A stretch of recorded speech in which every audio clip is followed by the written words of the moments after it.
এটা আমি বানাচ্ছি তালের ক্ষীর। তালের পাল্পটাকে কড়াইতে দিয়ে অনেকক্ষণ ধরে জাল দিয়ে শুকিয়ে নিতে হবে, গাঢ় করে নিতে হবে, আরও ঘন করে নিতে হবে।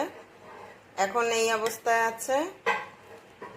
ঘন হয়ে যাওয়ার পরে আমি দেখাবো কতটা ঘন হয়। একদম ক্ষীর হবে, তো ক্ষীরের মতোই হবে আর কি ব্যাপার। আর এই যে দুধটাকে ঘন ঘন করে জাল দিয়ে নিয়েছি। দুধটা এই যে পুরো ক্ষীর হয়ে গেছে, ঘন ঘন হয়ে গেছে। এখন দুধটা নিভিয়ে দিচ্ছি।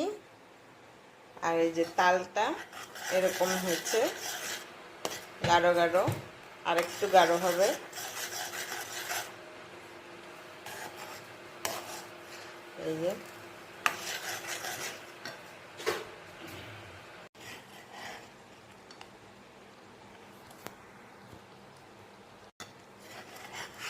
এই যে তালটা গাঢ় গাঢ় হয়ে শুকিয়ে এসেছে।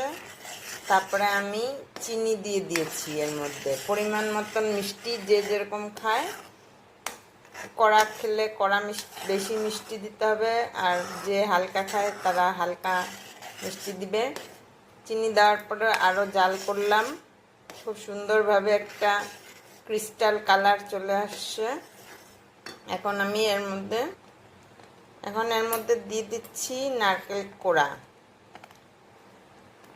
শুধু ক্রিস্টাল কালারই না, গন্ধেও তোমরা বুঝতে পারবে, সুন্দর একটা গন্ধ ছাড়বে যখন নাকি মানে তালের জালটা ঠিকঠাকভাবে কমপ্লিট হয়ে যাবে না, তখন সুন্দর গন্ধটাও বেরোবে। আর কালারটা দেখলেও বোঝা যায় যে হয়ে গেছে। এখন এই নারকেল কোড়াটা দিয়ে দিলাম, তো আরেকটু জাল করব। আরেকটু নারকেল কোড়া দিলাম, দেওয়ার পরে এখন আরও একটু জাল করব। তারপরে এটাকে মিডিয়াম ভাব ঠান্ডা করব। আর দুধটা তো পুরোই ঠান্ডা হয়ে গেছে, মানে একটু মিডিয়াম ঠান্ডাতে মিশালে কি হবে, ছানা কাটবে না দুধটা। অনেক সময় গরম গরম অবস্থায় মিশালে অনেক সময় ছানা কেটে যায়, সেই জন্য একটু পরে মিশাবো। হালকা হালকা গরম যখন থাকবে তখন দুধটা মিশাবো। এই যে হালকা গরম থাকতে, বেশি গরম না, মানে হালকা হালকা গরম থাকতে এই দুধের মধ্যে, ঘন করে রাখা দুধের মধ্যে আমি ঘন করে রাখা তালটা মিশিয়ে দিলাম, ভালো করে মিশিয়ে দিলাম।